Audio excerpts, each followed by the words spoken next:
Dans un monde qui s'accélère et se complexifie, j'ai choisi pour 2026 comme mot la simplicité. Dans cet épisode, je vous montre comment faire de la simplicité une boussole concrète, quoi simplifier dans votre business ou votre job, quoi lâcher dans votre quotidien et comment reprendre la main sur votre temps, votre énergie et votre attention sans perdre en impact. Bienvenue sur Sensé, le podcast des femmes leaders à écouter pour réussir avec confiance et sérénité, sans jamais sacrifier votre bien-être. Je suis Jenny Chamas, fondatrice de Coach Happy, master coach et mentor. Avec mon équipe, nous accompagnons les femmes leaders dans leur croissance professionnelle, avec comme maître mot sérénité, confiance, hauteur et impact. Vous écoutez l'épisode 51 de Sensé.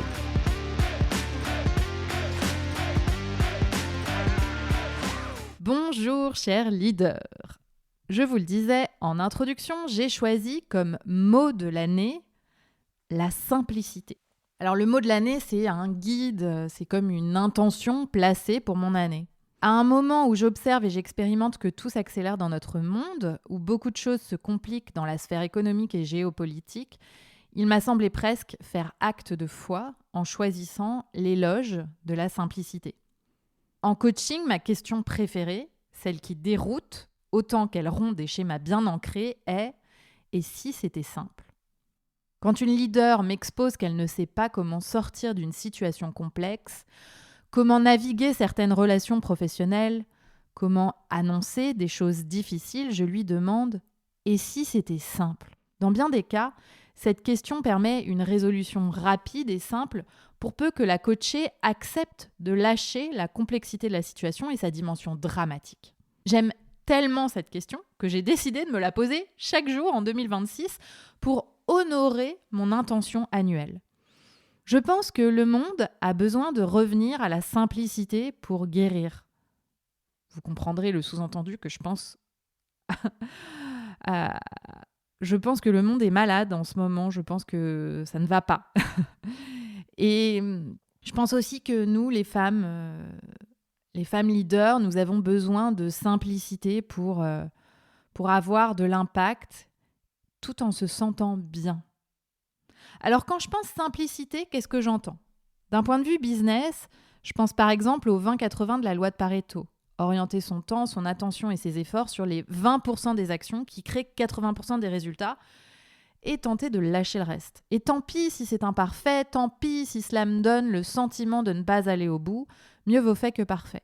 Et mieux vaut ne pas faire ce qui ajoute simplement de la charge mentale sans créer de différence majeure dans l'entreprise. J'entends prendre les décisions qui soutiennent la simplicité. Tout ce qui complexifie les choses ne fera pas partie de Coach Happy en 2026. Récemment, j'ai resserré mon équipe parce que la structure salariale n'était plus alignée avec le niveau d'activité actuel. Cette décision nous a amenés à repenser l'opérationnel pour nous concentrer sur l'essentiel. C'était un passage obligé car nous ne pouvions pas continuer à faire les choses de la même façon avec une personne en moins. Et j'ai été fascinée de constater que nous avons lâché des habitudes prises et conservées pendant des années sans jamais les questionner, alors qu'elles nous faisaient perdre un temps fou sans créer de différence majeure. La simplicité se trouve aussi dans les relations, se dire les choses avec clarté, avec simplicité et transparence. J'ai récemment vécu une situation inconfortable, annoncé à mes clientes qu'une coach de l'équipe cessait de travailler avec nous, pour les raisons que je vous ai exposées plus tôt. J'aurais pu alimenter le mystère, ne pas dire pourquoi, être évasive, et j'ai choisi de faire simple, dans le respect de ma collaboratrice et de tout ce qu'elle a apporté à l'entreprise ces 3 dernières années. J'ai dit les choses telles qu'elles sont, comme je vous les ai expliquées précédemment, et je l'ai fait en étant alignée à mes valeurs, c'est-à-dire depuis le cœur. Ce qui était un passage difficile s'est révélé être une bonne surprise puisque plusieurs clientes m'ont témoigné leur sympathie et m'ont confié l'inspiration que cette annonce leur avait apportée. Parce que toutes les femmes que nous coachons chez Coach Happy sont des leaders et doivent elles aussi naviguer au quotidien des situations similaires à la mienne. La simplicité, pour moi, c'est aussi incarner ce que j'enseigne et donc ne pas enseigner ce que je ne peux pas incarner. Et il s'agit ainsi de proposer le coaching uniquement à celles auprès de qui nous pouvons réellement faire une différence et d'accepter que nous ne pouvons pas être partout avec tout le monde. Et cela signifie aussi ne pas faire ce qui n'entre pas dans la zone de génie de l'entreprise et en particulier dans ma zone de génie. Il y a eu des années où j'ai fait énormément de choses différentes, où je me suis essayée à de nombreux domaines, et c'était fun, mais soyons clairs, c'était épuisant. La simplicité ici, c'est de respecter ce qui me fait vibrer, ce qui est fluide. Cela peut être challengeant, et ça, c'est pas un problème, tant que moi, je suis passionnée par ce que je fais. Mais faire pour faire n'entre plus dans cette équation.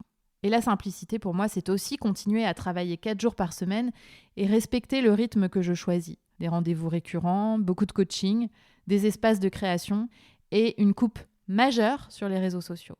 En 2026, l'entreprise sera présente, mais de façon simplifiée. D'un point de vue personnel, la simplicité se résume à peu de choses pour moi. L'amour et les liens qui comptent avant tout. C'est ma priorité absolue, mes enfants, mon mari, ma famille et mes amis. C'est le contact avec la nature, aller très souvent à la mer, marcher beaucoup pour vaincre la sédentarité, m'occuper de mes animaux. C'est aussi cesser de croire que l'herbe est toujours plus verte ailleurs, que les autres font mieux ou sont mieux. C'est me concentrer sur l'instant présent et sur ce qui me fait vibrer. En 2026, c'est notamment m'occuper de mes 2 jardins et repeindre quelques pièces dans ma maison. Pour cela, pas besoin de grand-chose, si ce n'est de temps. Et je fais écho à un post que j'ai vu ce matin d'une coach qui s'appelle Sarah Gerboin et que j'aime beaucoup, et qui parle de JOMO, Joy of Missing Out. Je trouve que c'est vraiment beau comme concept. C'est la joie de ne pas faire certaines choses, de rater certaines choses, plutôt que la peur de rater certaines choses. Pour moi, la simplicité, c'est exactement ça. C'est que, par exemple, pour consacrer du temps à mon jardin, en fait, il faut que je sois présente le week-end.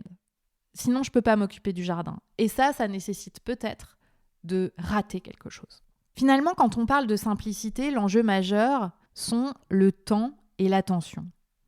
Prendre le temps, se donner du temps et notamment arrêter de caresser en permanence cet objet froid et rectangulaire qu'est le smartphone, auquel on offre une immense part de notre attention. C'est aussi apprendre à dire plus souvent non et faire des choix qui nous soutiennent. C'est parfois faire face à la peur de manquer et accepter qu'elle soit là, tout en se choisissant quand même. Par exemple, fin 2025, je me suis sentie submergée et stressée par ma messagerie WhatsApp et le nombre incalculable de groupes auxquels je participe. L'école, les copains, les assos, les cercles, etc. Je reçois très sincèrement plusieurs centaines de messages par jour et même si cela fait des années que je n'ai plus de notifications, je me sens obligée et habituée à regarder plusieurs fois par jour et à répondre. La simplicité m'invite à quitter la plupart de ces groupes et tant pis si je rate quelque chose. Je préfère encore ne pas rater ma vie, celle que je vis ici et maintenant. Sur ce sujet, j'ai emmené mes enfants à la projection d'un documentaire passionnant au collège de mon fils, qui s'appelle « Et si on levait les yeux ?» de Gilles Vernet. Ce film donne la parole à un maître d'école, Gilles Vernet lui-même, et surtout à ses élèves de CM2 qui sont confrontés aux écrans. Et ces enfants constatent, au fil de l'année et de leurs apprentissages, l'impact néfaste des écrans en libre accès et en usage solitaire dans leur vie. J'appliquais déjà de nombreux principes alignés avec ce film dans ma vie et celle de mes enfants. Il n'en reste pas moins que cela a provoqué un véritable électrochoc quant à mon propre usage du smartphone, que je pensais pourtant maîtriser. Donc si vous avez l'occasion de regarder ce film avec vos enfants, foncez, je vous rappelle, ça s'appelle « Et si on levait les yeux ?» de Gilles Vernet. À mon sens, il fait l'éloge de la simplicité et surtout de la pensée, plutôt que d'avoir les réponses toutes cuites dans la main dans cet objet froid. Ainsi, pour moi, la simplicité en 2026, c'est aussi réduire drastiquement mon usage du smartphone. Il me semble que la simplicité, ce n'est pas systématiquement prendre des raccourcis, mais accepter de fournir l'effort nécessaire pour développer une compétence, plutôt que d'aller vite, très vite au résultat, tout en sachant que 2 secondes plus tard, notre cerveau sera déjà passé à l'objectif suivant. Finalement, ça revient à savourer l'effort, le chemin, l'apprentissage et une forme de lenteur. Et si je me permets cet épisode, c'est parce que j'ai la conviction que la simplicité est le terreau d'un leadership fertile, impactant, qui embarque et qui génère du bien-être. Et pourquoi travaillons-nous si c'est pour courir une course effrénée qui nous conduit à notre propre perte ? Je choisis personnellement un modèle différent. Alors, chers leaders, je vous souhaite pour 2026 de la simplicité. Merci pour votre écoute. N'oubliez pas d'en parler autour de vous et de laisser 5 étoiles sur votre plateforme d'écoute si l'épisode vous a plu. Rendez-vous sur notre site jennychamas.com pour en savoir plus sur nos accompagnements et activités ou sur Instagram et LinkedIn pour discuter. Et rendez-vous la semaine prochaine pour un épisode dans lequel je vous parle de la question puissante que ferait la main ?